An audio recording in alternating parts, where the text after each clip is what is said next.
Hi everyone, I'm Amy Holcomb, Experiential Learning Supervisor at Skokie Public Library. I'm back for another episode in our Food Science for the Win series, and this time we'll be going over a simple salad dressing, also known as a vinaigrette. So before we get started in making our salad dressing, I'll provide some starter information about what vinaigrettes are. I'll go over the equipment you'll need if you're going to join me in today's demo, and then I'll actually lower my camera so you can see my workspace as I'm making our sample salad dressing recipes today. So to start, a vinaigrette is just an oil and an acid mixed together. And when we say oil in this context, we're talking about cooking oils. There can be neutral oils like canola or vegetable oil. Or your oil can bring some flavor like olive oil or infused olive oils, sesame seed oil and other nut oils like peanut oil. Those are all fair game in salad dressing making, and the oil is going to provide some fat to the dressing. It's going to help with the coating of your salad when you dress it, and it actually is the culprit in wilting leaves, so we always dress right before we eat our salad. Acid in this context is usually a vinegar, like red wine vinegar, white wine vinegar, balsamic vinegar, rice vinegar, lots of vinegars, or citric juices like lemon juice, lime juice, blood orange juice. So when we mix those together in a ratio that's usually, I use a 2-to-1 ratio, but we'll go over that when we get into the hands-on portion. What's created is something called an emulsion. So an emulsion is taking two liquids that usually don't go together, and in this case it's oil and the vinegar, which has some water, so perhaps you heard like the oil and water type situation where they don't mix. But we temporarily force them together to create this homogeneous or evenly dispersed liquid by either vigorously shaking in a jar or using a whisk. And it's going to break up the particles in both the oil and the vinegar or the acid and force them together to live in harmony, but it's temporary, so it will eventually break. We'll get into a way to have a more stable emulsion in our second recipe for today, but to start we're going to do a quick balsamic vinaigrette using balsamic vinegar and olive oil. You'll also need some measuring spoons if you're gonna partake. Measuring cups are a good idea to have. You'll need some jars with sealable lids for shaking. Or you can use a whisk and a bowl. That method also works. And I'm using just some salt, kosher salt, in here for a little flavor enhancer, but we'll go over other things you can add later. So I'm going to carefully lower my camera. I apologize, it's going to be shaky, but we'll get through this together. So you can see my workspace, hopefully well enough. Let me try one more time. Sorry. Okay, so to start, I'm going to get a clean jar with a sealable lid and take the lid off. I have some balsamic vinegar and olive oil. And I use a 2-to-1 ratio, so 2 parts oil to 1 part vinegar. For this sample one, I'm just going to use tablespoons as my measurement, so I'll do 2 tablespoons of olive oil and put them in. Oops, I got a little bit leaking. So 2 tablespoons of olive oil in the jar, and then we'll get the vinegar ready. And put 1 tablespoon of the balsamic vinegar, which smells very nice. And set that spoon aside. So I have my 2 main ingredients, and let's see. It's a little hard to tell, but even though I put the oil in first, the oil is floating on top of the vinegar, so the vinegar has settled to the bottom. And that's because oil is less dense than vinegar. So even though we put the oil in first, it's going to sink to the bottom. I'll just add a pinch of salt too for good measure, and I'm going to create our vinaigrette by sealing the jar. Oops. trying to seal the jar, and vigorously shaking it. So you don't need to shake it for too long before the emulsion starts to happen. And you can see that it kind of coats the side of the jar, and we have a different color mixture now because we've forced the oil and vinegar together. We no longer have two layers, but this, unfortunately, is temporary. So this is one way to do it, and it's pretty thin. And I would want to use this right away on my dressing. So as soon as I shake it, put it on my salad and eat it right away.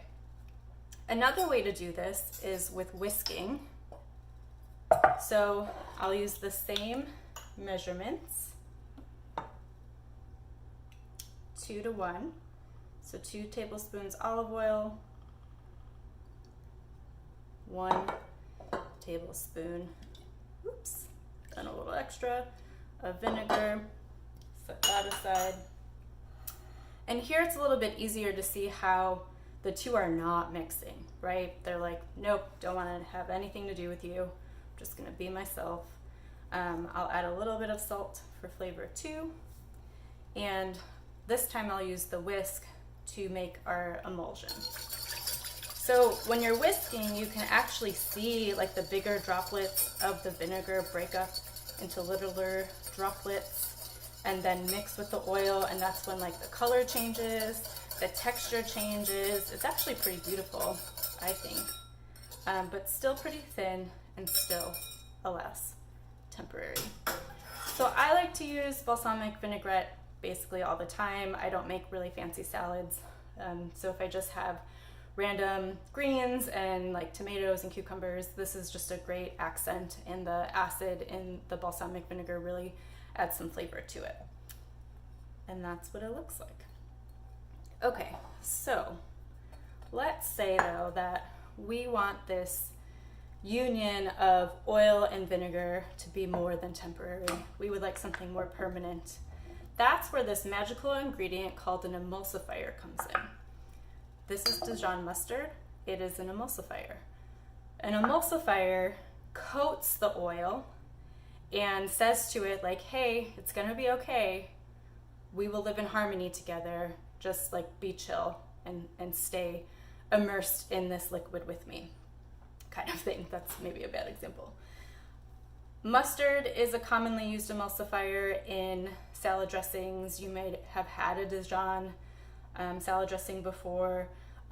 Mayo or mayonnaise is also a common emulsifier, and so is honey if you want a more sweeter dressing. So we're gonna make a stable emulsion with our emulsifier, the mustard, and using white wine vinegar and olive oil again. So I am not rinsing my tablespoon, but that's okay.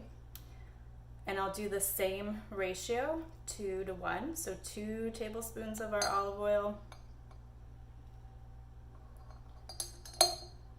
And then set this down and do 1 tablespoon of the white wine vinegar. And we'll see our layers form right away. And I'll still add a pinch of salt. So salting is kind of standard for my practice. But this time I'm gonna add about a half teaspoon of Dijon mustard. You don't need a whole lot. And I'll give it a seal. So let's see, you can kind of see, maybe not because of the color. Anyway, I definitely have my 2 layers plus this glob of Dijon. So now I'm going to shake vigorously and make this emulsion, and you can see the color is already changing. It also appears to be a little bit thicker than the balsamic.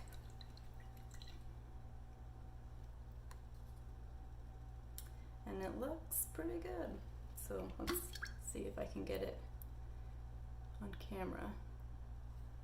And this will remain this color and mixed for the life of the salad dressing, which I would recommend to use it pretty immediately,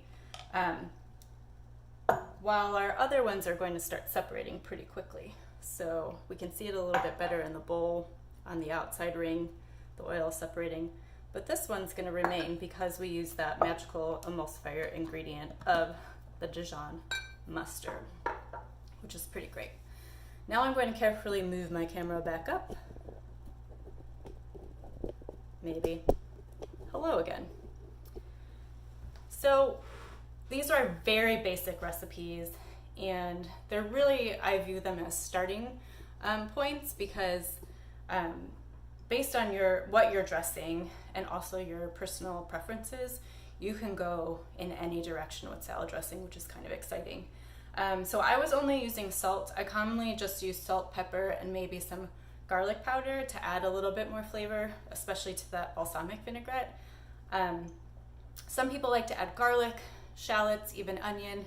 You can do really pungent cheeses, feta, or like a really good Parmesan to get more creaminess into your dressing. Some people use peanut butter or even avocado to get a really creamy dressing too, depending on what you're going to use it with. And there really are a lot of options, which is awesome. So the whole point of the series is to encourage you to use your time in your kitchen to experiment and figure out what it is that really works for you. In this case, with salad dressing, I don't know about you, but I've been trying to eat a little bit more produce-based diets because of the stay-at-home situation. And also it's summer and farmers markets are still happening in some places, which is great. So we'd really love to hear from you if you give these two recipes a try. They are listed in the resource guide that's linked in the video description. Or if you already have like the best salad dressing recipe, share it in the comments. We'd love to hear from you and learn from you as well. In our next episode, we'll be going over grilling vegetables versus roasting vegetables, and you may want to bring your salad dressing as a marinade option for that too. So thanks for joining me today. I hope to see you at our next Food Science for the Win. And as we say at the boombox in the library, what will you learn today? Thanks.